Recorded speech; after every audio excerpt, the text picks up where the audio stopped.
guys do at this point in time. And welcome to everybody out there in the World Wide Web.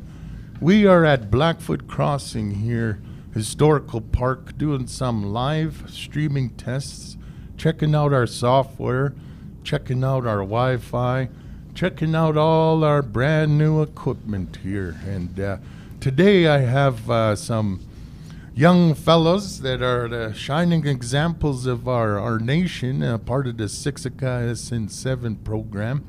We have Ethan Yellow-Woman and Mark Duck Chief. And we have also two with us, our historian extraordinaire, Hank Grant Miniheads. And so today we're just live testing, we're streaming, we're doing some equipment tests, and give us some feedback. Could you hear us? Are we okay? Are we too loud? Or, is it distorted? Are the cameras okay? And so today we're actually had the opportunity to let SN7 go downstairs into the gallery and to take some preliminary looks and to take a look at the gallery and to possibly come up with some questions on behalf of the youth to Hank. And but also too, since we are live streaming, feel free to ask questions in the YouTube chat, and if we're able to see it in time, we'll get Grant to answer, and Ethan and Mark here. So maybe I'll go ahead and have the young gentlemen go ahead and introduce themselves and what they are involved with on Siksika Nation. Go ahead. Uki Nadaniku, Nadokomina, meaning Holy Thunder. My name is Ethan Yellow-Woman. I am representing the Siksika SN7 program, and along with that, health services on the Siksika Nation. You'll see a lot more of our programs coming out as the day we're living in nowadays is a lot different than how it would have been even just last year. So along those lines, you're going to see a lot more collaboration between us and BCHP to give out any kind of programs. Even if you guys have stuff that you are willing to let us know, comment and let us know, and we will make stuff pertaining to that. And so this is all community-led and community-based. So let us know, and I'm going to pass it on. All right. I'll introduce myself. Okay. Sorry. I'll introduce myself. My name is Mark Duck Chief. I'm with the youth program here with SN7. I'll introduce my Blackfoot name, Siksika. It means night singer in Blackfoot. I help out with the hockey portion of SN7. Anything that has to do with anything practices being placed on ice, I usually help out with that portion. But that's all I can say. Yeah. Right on. Glad to have you guys here at the museum with us. And also, too, go ahead, Grant, and go ahead provide a little introduction of who you are and what your role here is at the beautiful Blackfoot Crossing. Okay, well, okay. Actually, okay. Nitaniku Enkiki. My name is Grant Manyheads, and yes, I'm one of the interpreters here at Blackfoot Crossing Historical Park. And today we're working with NS7. As Steve mentioned, they went downstairs and they prepared some questions for me from their guided tour. So it's at this point where I'm going to wait for these questions from them, and will do my best to answer. Awesome. And those that are watching at the moment, if you have questions, go ahead and add them into the Facebook area there. Or if you're on YouTube, go ahead and hit it up on the chat as well. And we'll do our best here to get to answer your questions while we are live. And so I will go ahead and pass it off here to Grant and Ethan and Mark. And before we do, we're looking for feedback. Could you hear us? Could you see us? We're testing our streaming capabilities and our equipment here before we actually get into start doing some really more frequent live streaming, and I've offered some virtual programs here. And I'm just going to go ahead and turn my mic up here just a little bit and see if that gives a little bit more of an improvement. And I'll go ahead and pass it off here to to Grant and the SN7 crew. Well, I'd like to start it off. What was the time period before we discovered horses and all that? What was the time period of the dog days? Well, the dog days actually ended circa 1700. So before 1700, for thousands of years, our people are actually living in the dog days then. I don't know, did that answer your question? Oh, yeah. Yeah, that pretty much answered that question. What was the transition like, transitioning from dogs to horses that we just discovered? Well, that was a big time for the Blackfoot. That was a huge change because for thousands of years, our people lived in the dog days. And the reason we called it the dog days was because this is when we used a dog as our beast of burden. So you may have heard of a travois, which is a wooden sled. Well, we put these wooden sleds, these travois, on the back of our dogs. Now, our dogs then were more wolf-like than the ones we see today. So these were pretty big dogs, maybe about mid-thigh high, 35 inches, maybe a little bit bigger than that. And so these dogs we would put our travois on, and they were able to carry from 70 to 80 pounds. So in the dog days, things were a lot smaller than we were used to now. Our teepees were a lot smaller. We're probably looking at 10-foot teepees to 12-foot teepees, 10-foot base. Some of these teepees would have fires in them, some of them wouldn't. And in those days, these teepees were probably our heaviest possession. So they would fold these teepees and put them on the back of these dog travois. If they were bigger teepees, they would put them in twos on 2 different travois. So in those days, our people probably had anywhere from 5 to 10 dogs per family, and they would use these dogs to help them move their things from point A to point B. Now, that being the dog days, that means that we were pedestrian people, so we were on foot. So the most you could probably travel in a day would be 5 miles. So in the dog days, you only traveled roughly maybe 4 or 5 miles a day, so you wouldn't be too far from the last place you camped. Now, when the horse came, that changed that because you could actually move 30 miles to 50 miles in one day as opposed to the 3 to 5 miles. So when the dog was replaced by the horse, a lot of things changed. The horse actually is able to carry like 10 times more than the dog. So our teepees became way bigger. We had way more possessions. We could store more meat. So we were able to kind of get wealthy, as opposed to in the dog days, we were limited by how much we can move from one place to the other. So we were all kind of equally poor. If we had a lot of buffalo, we all ate. If we didn't have so much buffalo or me, then we all kind of had to tighten our belts and starve a little together. So the thing is, in those days, we were a lot more, I would say, closer as a people, and we had to rely on one another a lot more in the dog days as opposed to the time of the horse. Along those lines would be, I'm sure our warriors, especially at nighttime, they need some, shut-eye. Everyone needs some sleep. How would the dogs be set up to protect us at nighttime? Well, that's a good question. Our dogs weren't just our beast of burden. They're also our friends, and that's kind of how the Blackfoot traditional stories talk of these animals. Imita, they were our friends. Of all the animals that abandoned us, only that animal chose to stay with us. For whatever reason, we don't know, but he did. So the imita, or the dogs, were basically always around us, our first domesticated animal. And sorry, Ken, I kind of lost your question. Oh yeah, no worries. Okay, so I should put it more so at nighttime when we all went to go get some sleep.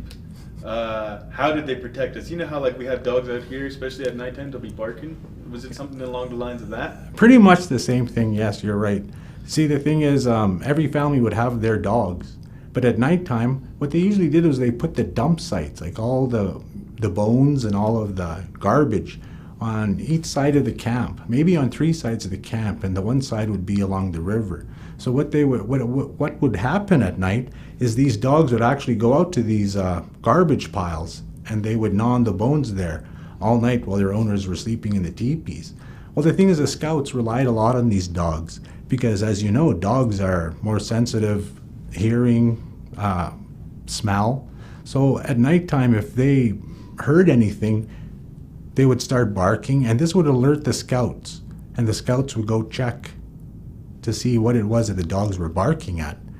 And then in a lot of cases, maybe it was an animal, but in some cases it was possibly enemy tribesmen sneaking up on the camp. So these dogs helped alert our scouts to any dangers that were coming towards our people. And in that way, we looked at them a lot like our friends, that they were actually doing this to help us. Did we ever use them in, did we ever use them in war?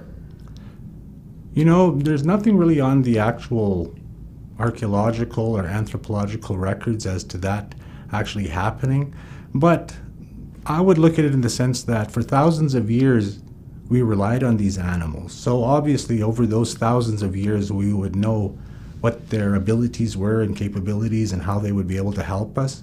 So it's very possible that we used our dogs to track other animals or to track people. It's possible that we even used them in warfare. But as I mentioned, we don't have any archaeological evidence. This is all kind of conjecture. What could you say the population was like during the dog days? Well, during the dog days, when we look at the archaeological record, our people were all over these lands, and they weren't moving from one place to the other and taking 20 years to do it. There were Blackfoot all over the lands, and let me kind of remind you what our lands were. Now, the Niitawasin, our lands, started from, let's say, Rocky Mountains, the backbone of the world, all the way east out to Saskatchewan, where the Qu'Appelle Valley and the Touchwood Hills are. That's how far east our people went from the Rocky Mountains. And from the North Saskatchewan River all the way south to the Yellowstone River, all of the lands in between these boundaries were all considered our ancestral Blackfoot territory. So this happened not in the time of the horse, but in the time of the dog. So at that time, there were camps, there were bands on almost every waterway in our lands, because our people had our own hunting grounds. Every tribe and every band within the tribe all had their own hunting grounds within our territory. So for thousands of years, our people got to know these lands intimately because we were walking across these lands, not riding any horses or anything like that, but we were walking across all of the land that we possessed. So in that sense, our people knew our land intimately. And I'm not sure, did that answer your question? Yeah, it did. Yeah, it did. Thank you for answering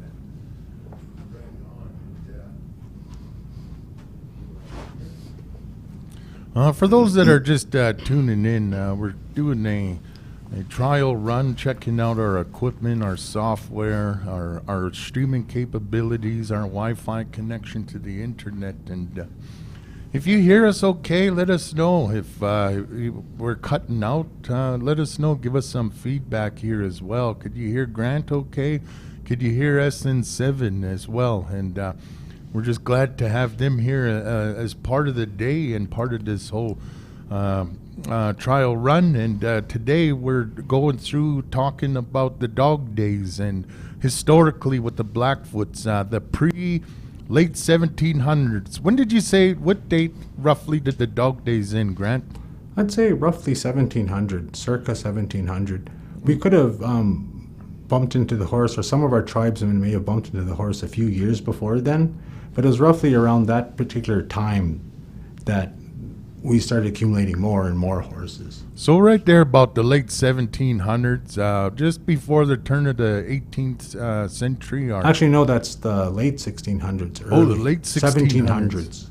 Yeah. Late 1600s, early 1700s. Yes. Okay, just to clarify, the dog days for the Blackfoots were pretty well the time period before the 1700s. I guess that would be safe to say. And we started getting the horse here in our society in the late 1600s, early 1700s. And once again, we're doing an equipment check, stream check, and looks like I just lost the boys here for a quick second.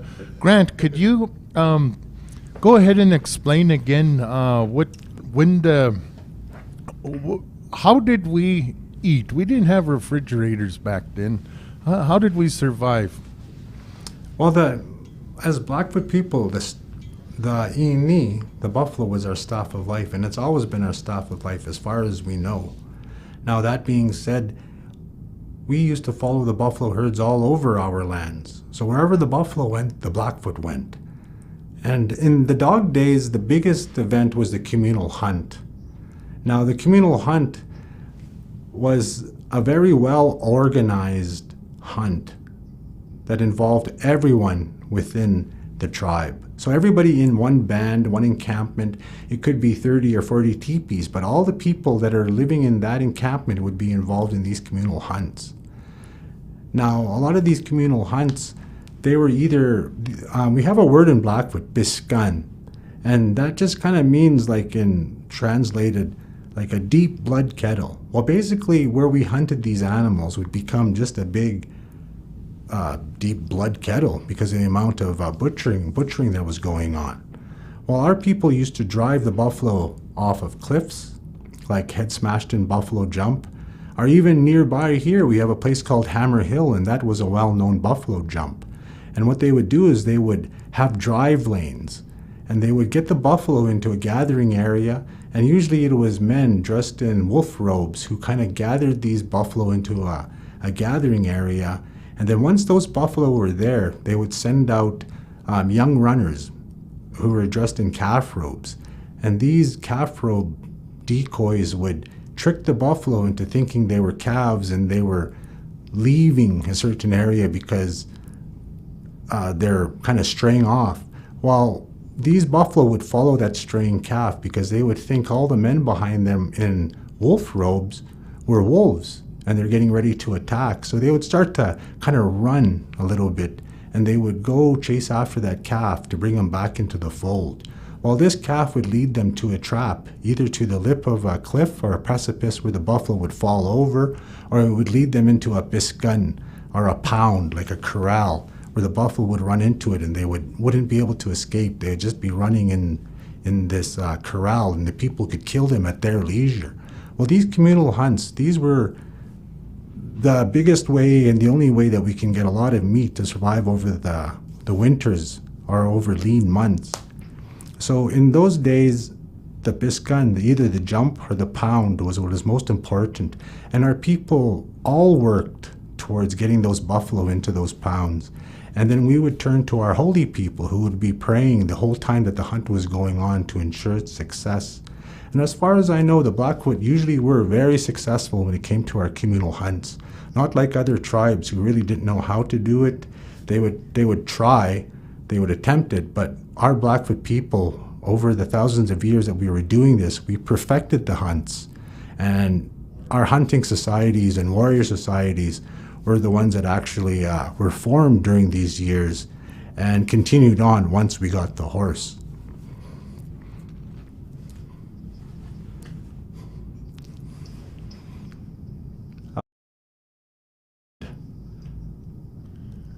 Is there any other questions?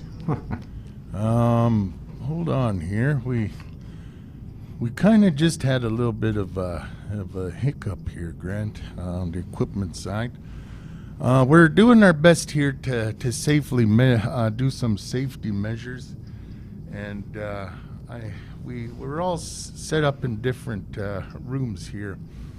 But what I'm going to do is have these young gentlemen come back in and kind of say goodbye.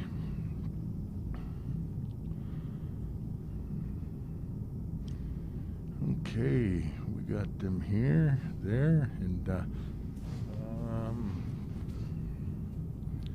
yeah, go ahead, close that. Yeah. Okay. And I'm here with SN7 behind me, and with Grant Manyheads, and doing our testing, our streaming, and just wanted to let these young boys come in and say some final words and wrap it up for the day, and give us some feedback. And even if you don't send the message over Facebook or YouTube, you guys know how to get a hold of these young boys, and go ahead and message them and ask them questions and feedback and what you'd like to see here with SN7 and Blackfoot Crossing together doing some collaborative projects here for the future. So Grant, do you have any final words? I'm just really glad you guys came out today. Looking forward to doing more of this work with you. And if there are any viewers out there and you have questions, yes, feel free to ask your questions or anything you want to ask, and we'll do our best to accommodate you and answer your questions. Right on. And I'll go ahead and if these boys want to ask any final questions or anything, or say some final words. I'll just say some final words. Thank you guys for tuning in. I know this is a test run, so please do give us some feedback. Any kind of feedback works, especially like, for instance, like, don't wear green, because he's not showing in. Other than that, yeah. One thing though is please do follow all COVID guidelines. You may not be hearing about it as much, but it's still here. It's still ever prevalent. So please follow everything and listen to your moms and your dads and your grandmas and grandpas, because they are telling you the truth. And yeah, that's all from me. I just want to say, if you guys have any questions, you know how to find us on Facebook, Instagram, even Snapchat. I think some of you guys have us on there. But that's all I can say. Appreciate it. Thanks for tuning in. Right. Gatamutsen. Gatamutsen. Awesome.